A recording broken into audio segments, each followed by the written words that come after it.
Let's talk to Mel Stride about it and find out what's going on. Mel, very good morning to you. Good morning, Mike. Nice to talk to you. I hope we have better luck with you than we had with Gareth Davis, who, while he was in the middle of telling me how great the broadband was that the Tory government had brought to the country, his signal froze. So, poor old Gareth. Anyway, tell me, what do you make of this prisoner release scheme? I know that probably the Tories would have done it as well. It worries me that they're sort of, randomly just letting people come out of jail. We've got a camera down at HMP Brixton, and the doors are sliding open. People are coming out with their bags. It's a very weird-looking scene, and people are not happy about it. Yeah, well, I think Steve, I think it was, who made that voice note just then. I have a lot of sympathy with what he said.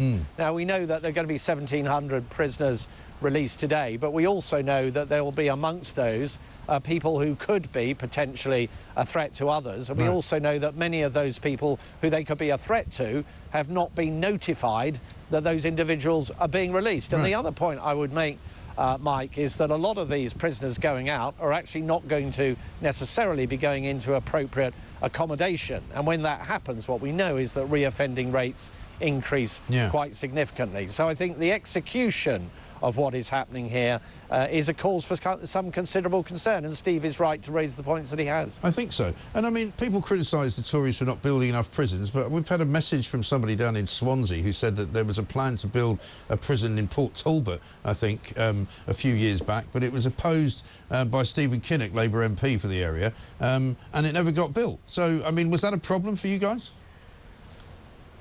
Well, look, we had a very clear prison building programme in place when we were the government. We also, of course, brought in tougher sentences for exactly the people that Steve is referring to, those who commit the most serious crimes, including the most serious violent crimes. And, of course, that has increased pressure on the prison system. But it is a question now for the government to do what they're proposing to do, but in a responsible way that has at its heart the safety and security of the general public. Yes, I think that's absolutely key.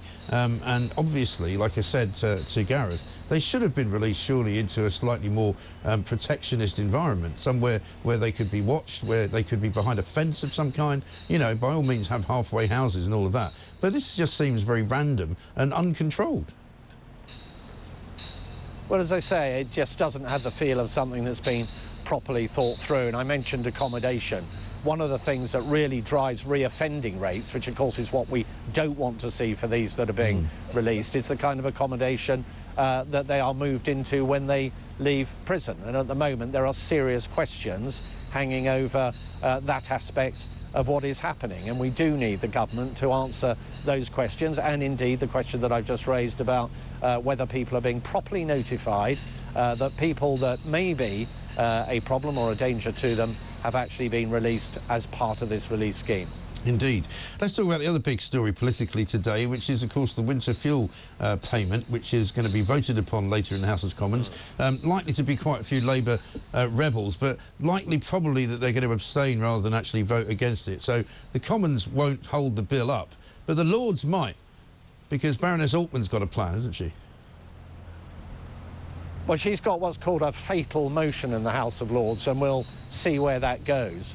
But what we're about today is two debates, actually, both of which I'm leading, which are to hold the government to account for the fact that they made it very clear during the run-up to the general election that they had no plans for removing the winter fuel payment and means testing it. Mike, this is going to affect about 10 million pensioners. 2/3 of pensioners who are living below the poverty line are going to have this winter fuel payment removed. Now, they've managed to do this as a political choice at the same time as taking the political choice to actually increase wages well above inflation for junior doctors and train drivers and others. For their trade union paymasters, they basically just keeled over. But when it's come to some of the most vulnerable people in our country, they've, I'm afraid, done something that is very tough and totally unjustified. Yeah, and I mean, I don't think anyone's really buying it either, because 98% of people in a recent survey said that they were against Labour doing this. I think they're quite surprised, I don't know if you agree,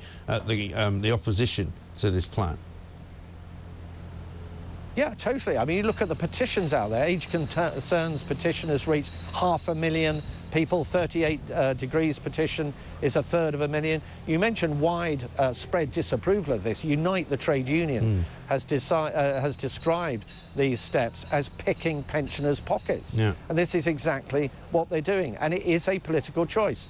You don't have to do this if, for example, you don't keel over to your trade union paymasters and without any strings attached, incidentally, give in on those wage demands. Right. And there'll be more of those wage demands coming down down the line, of course. I mean, there are some who say that the Labour Party will see how damaging this is to them, and people have already started sending me messages about how they'll never vote Labour again, even though they voted Labour all their life. They can't believe they feel betrayed like this. That eventually Keir Starmer, although he's a bit of a novice at being Prime Minister, will somehow make some kind of reversal on this, because it will damage his government, it will damage his party, and it's the first thing that they'll be remembered for, having only been in for like, this is their 10th week.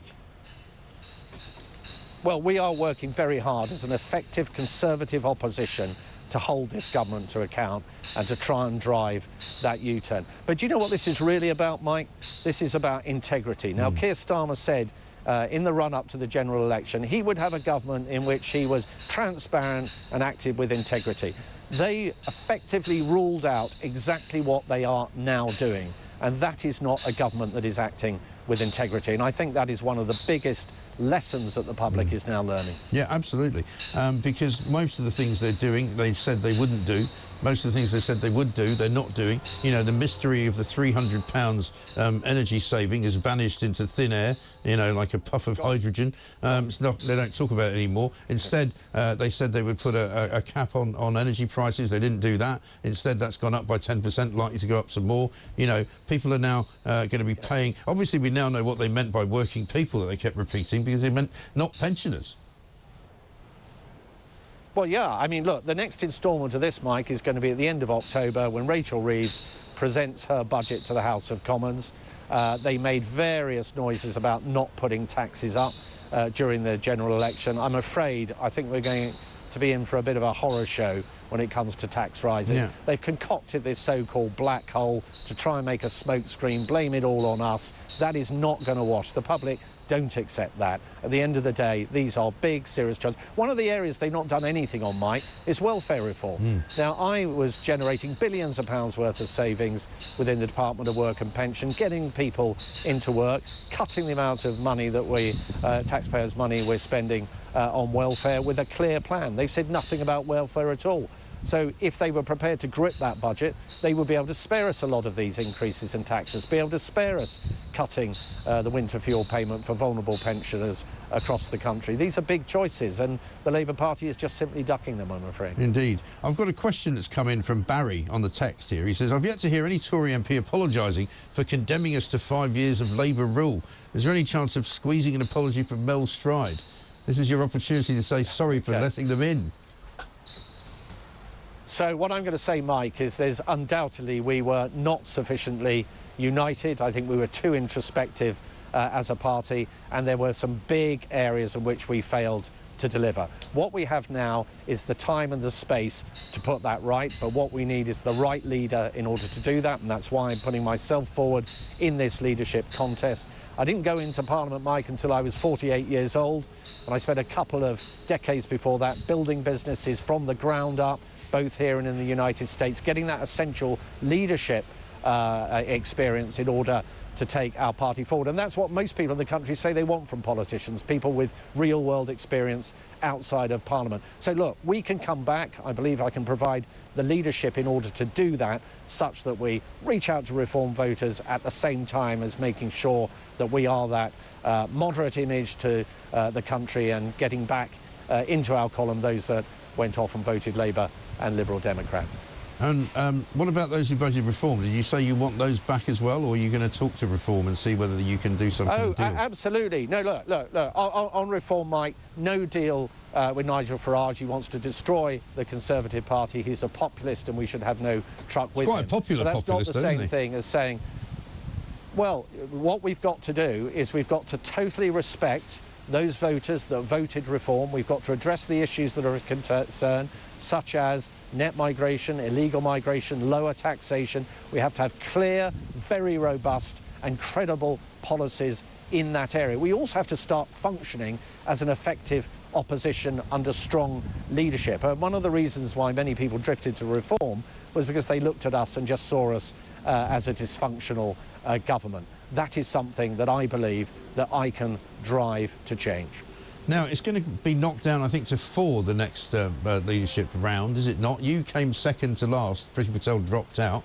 What have you done to convince yourself that you can do better than that in the next one?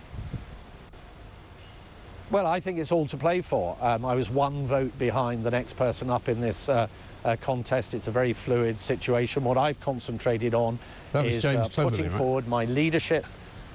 No, actually, it was Tom Tugendhat. I think was the next person up. But look, what I've actually done is to get out there and promote the clear leadership experience and skills that I have to create the right policy platform. This is going to take months and years of hard work, bringing the party together in that endeavour, exactly as I did for a couple of decades before I went into Parliament, by growing businesses from the ground up. And I think I've also demonstrated at DWP, when I was Secretary of State, that I can drive fundamental reforms in that department which save billions of pounds and saw hundreds of thousands of people moving in that journey to work. And those are the kind of things that demonstrate that I can get things done and that I can lead this party There's a story, on to victory at the There's a story in the Telegraph today saying Kemi Badenoch's worried she's going to drop to 3rd because people are going to vote for James Cleverly. What would that mean for you? I mean, if you do drop out, have you worked out who you would back? OK, no, you know, if that happens, I'm not focusing on that. I am focusing on being quietly confident that I can come through this round. And then, of course, Mike, it becomes a completely different contest. Then we're out amongst the membership in a much more visible way. And what I found as I go up and down the country, and I probably addressed 2,000 to 3,000 members and met hundreds of members personally face to face, is that I'm cutting through. And it is this message about leadership and experience and the kind of things that I've just described that people are feeling is what the future of our party should be about. It should be aspiration, opportunity and achievement, getting that flame burning brightly, but it needs somebody who's got real leadership experience to bring the parliamentary party together in that endeavour. And I think a lot of people, increasingly when I get out in front of them and in front of the membership, believe that I have the most to offer in that way. OK. Mel Stride, thanks very much indeed. Tory leadership candidate, Conservative Member of Parliament for Central Devon as well.